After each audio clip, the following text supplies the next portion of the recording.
Hello everyone, it's the Sun Bookshop back again for another fabulous week of recommendations. And today I want to recommend this fantastic book I read, Return to Uluru by Mark McKenna, who is an Australian journalist. It's such a beautiful hardcover book with really amazing photographs in there from the olden days, and it's just so fabulous. It's also an incredibly powerful and important book that I think everyone should read. It is in 1934, a white policeman called Bill McKinnon shot and killed an Aboriginal man whose name was Yokonana, I believe, at ULURU.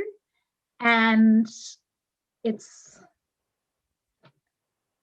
the story of Bill McKinnon. It's the story of how this happened. It's the story of intergenerational trauma.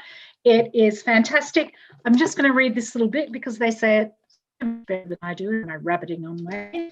It says, through speaking with the families of both shooter and victim, McKenna unearthed new evidence that transforms the historical record and the meaning of the incident for today. As he writes, every thread of the story connected to the present in a surprising way. In a sequence of powerful revelations, McKenna shows what truth-telling and reconciliation look like in practice.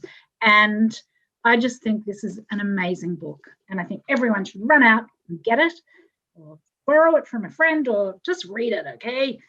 Okay, will do. Sold. Excellent. I'm going to recommend Ash Mountain by Helen Fitzgerald. It's an Australian crime. Well, actually, it's more of a sort of a rural noir book, thriller. And so it follows the story of a mid-40s character called Fran, who is returning to her small rural town where she grew up, called Ash Mountain, in the middle of Victoria. And it's in the height of summer, and from the very beginning you know that there is a catastrophic bushfire heading towards the town of Ash Mountain.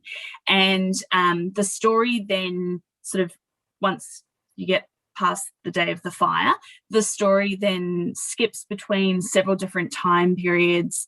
So it goes back 30 years prior to the day of the fire, and then it counts down from 10 days before the bushfire hits, and then you have the day of the fire as well. And it kind of skips through those time frames throughout the entire novel, but explores Fran's childhood growing up in this small town, as well as peripheral characters who have interactions with her. And it has just this amazing ability to tap into that sort of feel of a small town where everyone knows everyone's business. Everyone has long memories about people's family history, what someone did to someone else, and how that just never goes away even when you leave a town.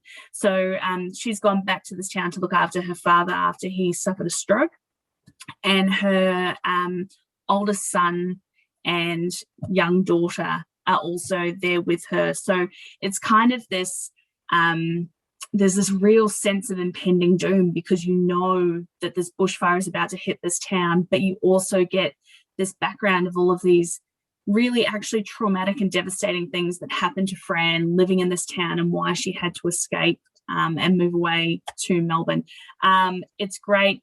It's actually surprisingly funny. It's very witty and self-depreciating, which I really enjoyed as well, because it kind of cuts through the tension.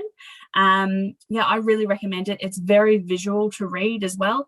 And yeah, I thought it was fantastic. So that's Ash Mountain by Helen Fitzgerald. Well, I want to read that one now. So I'm Ella from the Younger Son, so I'm reviewing some kids' books for you today. I've actually got 2 to review for you today. I'm going to start with Girl Boy C. This one has been on our shelves for about a year, but it's just come out in beautiful paperback. It's got a lovely cover. And this is the story of 15-year-old English boy Bill, who has been sailing off the coast of Morocco when his ship gets caught in a storm, and he ends up getting separated from the other boys he was sailing with. And he's just stuck in this little dingy rowboat out at sea by himself. And then a couple of days later, he comes across the shipwreck of another ship that was caught in the same storm. And there is an African girl alive in the water. He pulls her into his boat and then begins a journey of the two of them trying to survive together at sea. And as it turns out, stories are what helps them survive the most. So it's a really, really amazing book. It actually teaches you a lot about how you could survive at sea if you ever find yourself lost out there. Hopefully you never do. It's a really interesting culture clash. Bill and Aya are both such beautiful and compassionate characters, and their friendship is really, really beautiful. So this is a book that would be really great for good 11-year-old readers, but I'd probably more recommend it to people in grade 7+. And Chris Vick, who wrote this book, he is also a marine biologist. So he spent a lot of time out on the open ocean and has seen it in all of its variations, from calm to stormy to absolutely wrecking. So the descriptions in it are really amazing. So this is a fantastic book, and the cover's just so pretty, so you should definitely buy it. And I'm going to end our recording with The Problem with Pierre. So this is a picture book that just came in yesterday, and I think it might be going in my top 5 favorite books for the year. So it's about two next door neighbors, Bertram and Alan, who are best friends but also complete opposites. So Bertram is very neat. He says, place for everything and everything in its place, whereas Alan is very messy, and he says things shine when they aren't perfect. Bertram decides to get a cat, Pierre, but it turns out that Pierre prefers spending time at Alan's place. So what are they going to do to try and fix it? So this is a really fantastic picture book for people aged 3 to 7, I would say. Great for the home and for the classroom. So that is the Sun Bookshop Recommends. Is it week 7 or week 8 this week? Week 8, I think. Week 8. Or 9. I think it's 8. We're somewhere in 2021, and we hope you've got a good book to read. Yay. Thanks. And mask free. Later. Bye.